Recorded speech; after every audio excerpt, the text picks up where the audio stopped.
राजनीतिक दल जिससे हम संबंध रखते हैं उनके दो मंडलों के अध्यक्ष बैठे हैं। बबाई मंडल के राकेश जी सोनी का भी मैं स्वागत करता हूं और जसरापुर मंडल के मेरे काजड़ा साहब का भी स्वागत करता हूं, जिन्होंने अमूल्य समय निकाल कर इतनी दूर इस छोटी सी बस्ती में आए हो। हमारे सने रखने वाले और एक बड़े भाई कहें चाहे चाचा जी कह दें, नौरंग जी सैनी पंचायत समिति सदस्य बबाई के हैं, वो भी हमारे पे बहुत बहुत सने रखते हैं, उनका भी बहुत बहुत सम्मान है।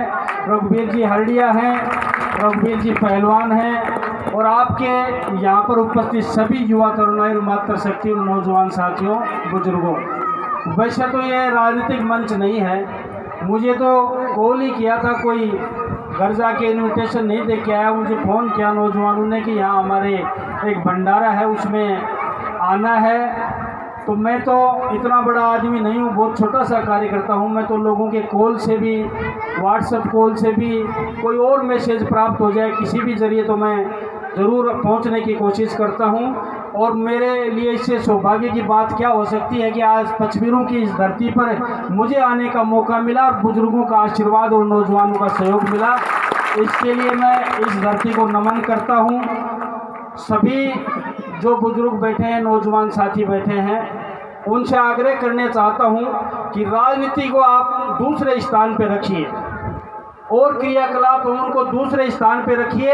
अगर समाज में प्रेम, भाईचारा और एक दूसरे में मिठास कायम रखनी है तो सभी 36 कौम को साथ लेकर आपस में भाईचारा रखें और प्रेम और व्यवहार से रहें और सब एक दूसरे का आदर और सम्मान करें, जब जाके तो राजनीति का कोई स्वाद है। वरना जातिवाद में, क्षेत्रवाद में, धर्मवाद में ये बढ़ जाओगे तो मैं समझता हूँ आप हो सकता है किसी को एमएलए तो बना दोगे, लेकिन एक अच्छे समाज का निर्माण नहीं कर सकते आप लोग। अच्छा समाज जब ही बनेगा जब 36 कौम साथ मिलके चलेंगी, 36 कौम का प्यार और स्नेह साथ मिलके चलेगा। मैं कहना चाहता हूँ ना तो एक कौम से कोई नेता बना था और ना कभी आगे बनेगा, ये आप लोगों से कहना चाहता हूँ।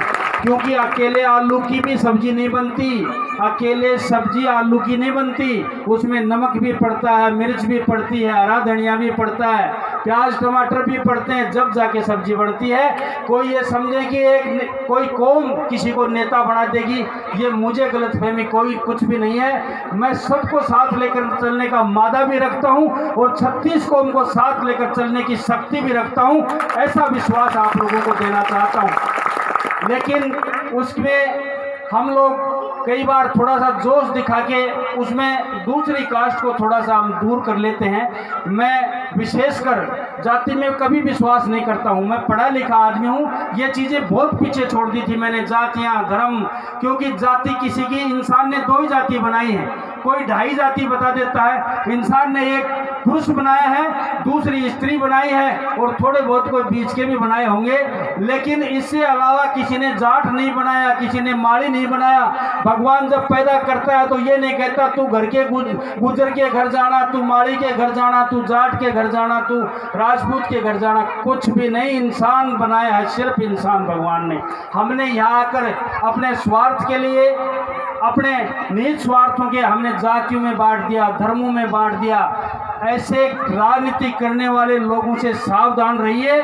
जो लोग धर्म की राजनीति करते हैं, जो लोग जाति की राजनीति करते हैं, मैं आप काकरिया की धरती पे, पचमीरों की धरती पे कहता हूं, अगर ईश्वर ने मौका दिया और बुजुर्गों ने आशीर्वाद दिया और नौजवानों ने सहयोग किया और माताओं बहनों ने आशीर्वाद दिया, तो कभी 5 वर्ष में अगले अगर विधायक बना तो 5 वर्ष में कोई व्यक्ति ये कहते कि धर्मपाल ने जाति का साथ लिया और जातिवाद किया तो राजनीति करना बंद कर देंगे।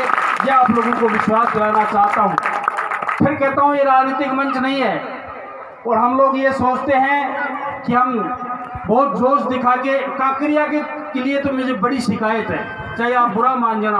काकरिया चुनावों से पहले और मीटिंग में बहुत जोश दिखाता है और जब झुंझुनू में गिनती होती है तो तीसरे नंबर पे आते हैं। अभी हमारा दुर्भाग्य हो सकता है, लेकिन इस बार जो नौजवानों में जोश और होश है और बुजुर्गों के आशीर्वाद देने की जो क्षमता है और माताओं ने जो पवित्र आशीर्वाद दिया है, उसके दम पर मैं ये कह सकता हूँ इस बार काकरिया पूरे तहसील के अंदर रिकॉर्ड कायम करेगा, ऐसा मेरा अनुमान है, ऐसा मेरा विश्वास है।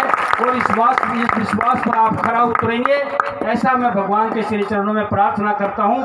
और आपको बहुत जोर लगाना है, आपको कहना चाहता हूँ, बहुत ज़्यादा जोर लगाना पड़ेगा इस बात को, चाहे आप मजाक में समझ लेना और चाहे मेरी बात के इशारे को समझ जाना। मैं एक बार कहीं बैठने गया था और उस गांव का नाम भी बता दूं, रवा गांव था। वहाँ पर मुझे एक बंधु ने कहा कि साहब हमारा गांव में एक आया को अकेले हिलको खेत में पड़ जाए, निकालने जाऊं तो शीतो मारने भागे है। अरे मगो भला आदमी थारे पूरा गांव के एक अकिल भारे होगो, अरे पूरी तहसील का राठा मेरी गए लाग रहा, मैं भी तो सल्ट रहा हूँ। तो भैया पूरी तहसील की आल पार्टी और आल राजनेता, आपको कहना चाहता हूँ, मैच होते ना नौजवान साथियों, काकरिया वर्सेज आल, झुंझुनू वर्सेज राजस्थान, ऐसे मैच होते हैं। खेतड़ी में 2023 में वही मैच होगा, धर्मपाल वर्सेज आल नेता मैच होगा और उसमें आप लोगों को साथ देना है। ये सब लोग एक जगह हो जाएंगे। इनका उद्देश्य ये नहीं है कि मैं जीतूं या मैं हारूं, सिर्फ टारगेट बना रखा है 2023 में, किसी भी तरीके से अगर रोकना है तो धर्मपाल को रोको, वरना तुम्हारी झूठ की दुकान बंद हो जाएगी।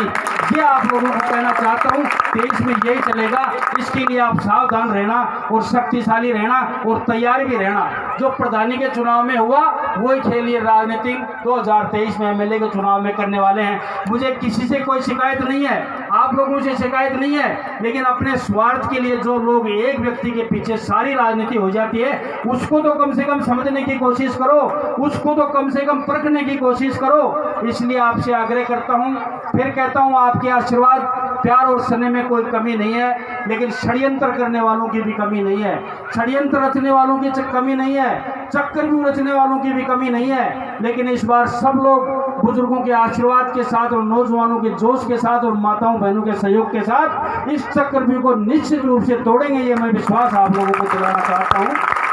आपने स्वागत किया है, सम्मान किया है, इतना जानदार और शानदार गांव से यहाँ तक आप नौजवानों ने जोश दिखाया है, पचपीरों की इस धरती पर मेरा सम्मान किया है। निश्चित रूप से ये ऋण मेरे ऊपर है, मौका मिले तो इस ऋण को ब्याज समेत चुकाने की कोशिश करेंगे। आप लोगों ने मेरा मान किया, सम्मान किया, और मासी जी अनिल भाई ने इतना जानदार और शानदार गाना पहले भी रिलीज किया था और अभी भी इन्होंने, इनके मुंह के सामने नहीं कह रहा हूँ, हम मिले थे अभी 2-4 दिन पहले कहीं कोई प्रोग्राम में, उन्होंने कहा था कि आगे तो मैं कुछ करूँ या न करूँ, लेकिन 2023 तक कोई गाना बनाऊंगा और गाऊंगा तो सिर्फ और सिर्फ इंजीनियर धर्मपाल का गाऊंगा, किसी का गाना नहीं गाऊंगा। ये जसरापुर में भाई ने खादों के सवामनी में मुझे कहा था, मैं अनिल जी वैसे तो चंदेला मेरे मामा हैं, आप तो मेरे भाई होंगे या भतीजे होंगे, लेकिन मैं आपका सम्मान करता हूं, आप एक अच्छे उभरते हुए कलाकार हो। आपकी पूरी मंडली को पुनः एक बार सभी माताओं के श्री चरणों में प्रणाम करता हूं। आप इतनी संख्या में यहाँ पर उपस्थित हुई हो और पचपीरों की इस धरती को प्रणाम करते हुए एक बार सबको मेरा राम राम, बहुत बहुत धन्यवाद।